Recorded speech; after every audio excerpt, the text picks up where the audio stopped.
रात के 12 बज चुके थे। पूरा शहर नींद में डूबा था।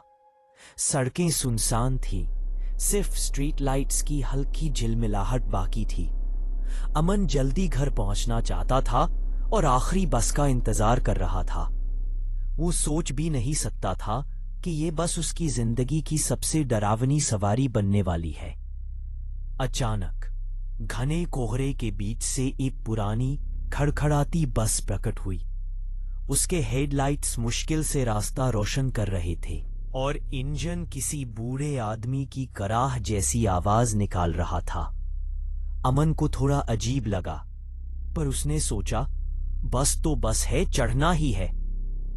बस का दरवाजा खुला तो भीतर से ठंडी हवा का झोंका आया, जैसे किसी फ्रीजर से गुजर रहा हो।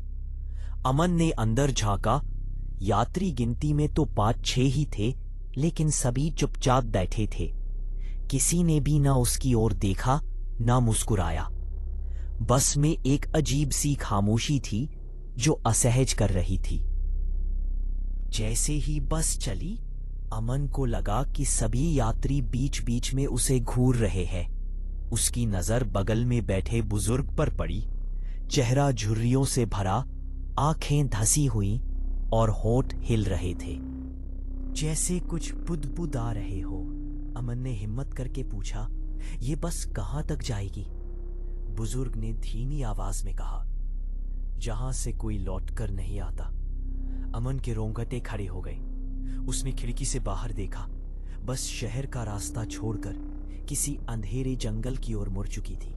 बाहर काले पेड़, टूटी शाखें और घना कोहरा, और सबसे डरावनी बात, बस की खिड़कियों के बाहर अजीब छायाएं दौड़ रही थी, जैसे बस का पीछा कर रही हो। जैसे जैसे बस आगे बढ़ती, एक एक करके यात्री गायब होने लगे। हर स्टॉप पर कोई ना कोई उतरता और उसके उतरते ही बाहर से चीख की आवाज आती। अमन ने भयभीत होकर खिड़की से झांका। कोहरे में उन यात्रियों की आकृतियां दिखाई दी, जिन्हें काली परछायां खींचकर अंधेरे में ले जा रही थी। अमन का दिल धड़क रहा था। वो ड्राइवर को देखने आगे बढ़ा। ड्राइवर पूरे रास्ते एक अजीब गुनगुनाहट कर रहा था। उसका चेहरा आधा आईने में दिखा और अमन ने देखा उसकी आंखें इंसानी नहीं, जलती हुई कोयले जैसी लाल थी। अब बस में सिर्फ अमन बचा था। बस अचानक रुकी। ड्राइवर ने धीरे धीरे पीछे मुड़कर कहा, अब तेरी बारी है, उतर जा। उसका चेहरा इंसानी नहीं रहा, बल्कि एक सड़ी हुई खोपड़ी जैसा था। अमन घबराकर सीट से उठा और दरवाजे की ओर भागा, पर दरवाजा बाहर से बंद था। खिड़कियां भी सील हो चुकी थी। बस की लाइट्स तेजी से झपकने लगी और हर सीट पर पहले बैठे यात्री अब भूतिया आकृतियों की तरह खड़े थे। अमन ने जोर से चीख मारी और अचानक उसकी आंख खुल गई। वो उसी बस स्टॉप पर खड़ा था जहां से उसने बस पकड़ी थी।